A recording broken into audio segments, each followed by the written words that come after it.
ما تزعلش لما حد يخدعك أكتر من سنة أو سنتين أو 5 أو حتى 10 سنين، وبعدها تكتشف إنك كنت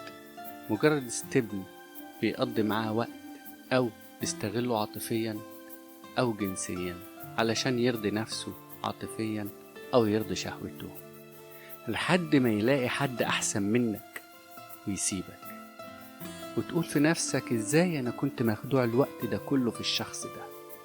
كل الموضوع إنك كنت لاغي عقلك من كتر ما بتحبه ومن كتر ما أنت مخلص له، وهو نجح في كده مش علشان أنت غبي، لكن علشان أنت كنت شخص بتحب قوي ومخلص قوي، وهو كان ممثل شاطر قوي.